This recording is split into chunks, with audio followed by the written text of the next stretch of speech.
Both former President Donald Trump and President Joe Biden are doing dueling border trips this week. What do you make of that?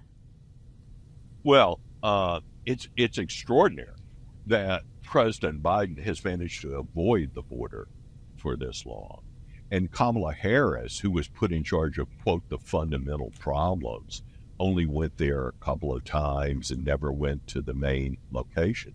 The most striking thing about the border in the past few weeks has been that all the barbed wire and everything that the Texas Governor Abbott put up along the border has worked. But the Biden administration opposed it in court, said we have the right to come in and cut that wire, but they haven't really done it. And the result is that in places where as many as 5,000, 6,000, 7,000 a day were coming across the border, it's now down to 200, 300 a day. I mean, it's really kind of worked. And so Trump is going to emphasize that. And he's going to emphasize, I tried to build a wall. And not only did the Biden administration stop that and overturned unilaterally with Biden executive orders in the first week he was president, overturned all my successful policies, Trump will say. But they left the materials that had already been paid for the wall lying there to rust on the border while they allowed thousands and thousands, 7 million people, more than 7 million, have come in since Biden was president. That's a huge number. It's more than 35 or so states in the union. And he'll say Biden will try to blame it all on the Republicans not signing a compromise immigration bill. And maybe they should have, maybe they shouldn't. There's a debate on that. But all of these people came in before that. I don't think that argument will stick. And now that these people are coming into Arizona, that's where they're moved over to Arizona and California.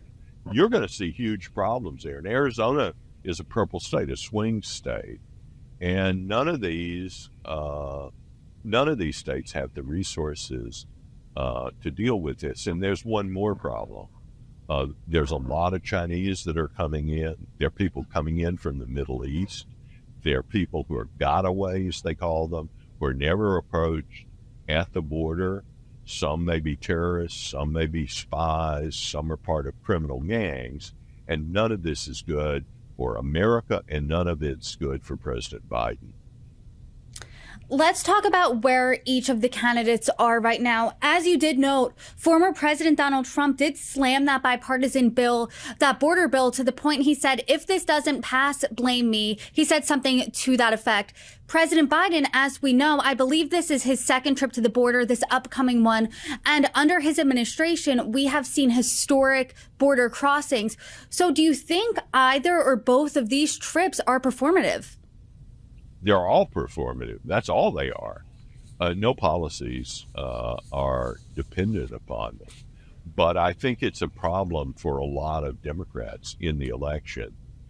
Democrats have visited the border, and as they now say, every state is a border state. It's a big problem in Chicago, which is not on the border of any country, and it's not because Governor Abbott has shipped a bunch of people by bus to these states. It's because people are moving out of the border areas to states where they think there's employment.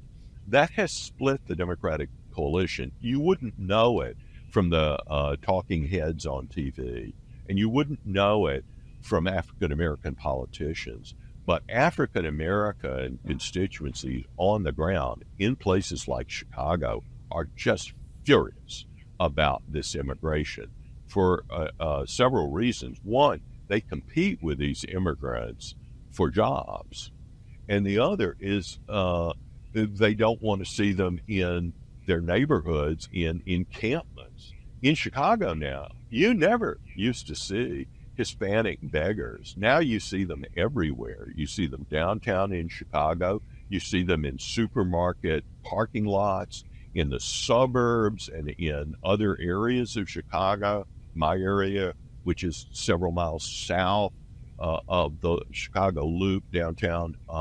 It's the University of Chicago area. You now see Hispanics on the street begging with signs saying they're from Venezuela. They may or may not be, but they all have babies or carriages with them. They're begging.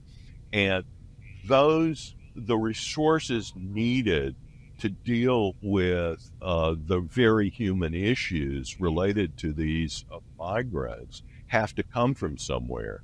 And many of the people who depend on state and local budgets are poor African Americans. They're also poor Hispanics. There's a lot of resistance to this immigration in the Hispanic community. So it's a big problem, and it can be felt in an everyday way. I think that wasn't true even a couple of years ago when people are coming across the border in El Paso or various areas in Texas along the Rio Grande. It's now being felt everywhere. It's being felt in New York. It's being felt in Georgia. It's being felt in Chicago. It's being felt in Denver, and certainly in Phoenix. This is a big electoral issue, and it's a huge advantage for Trump. Huge.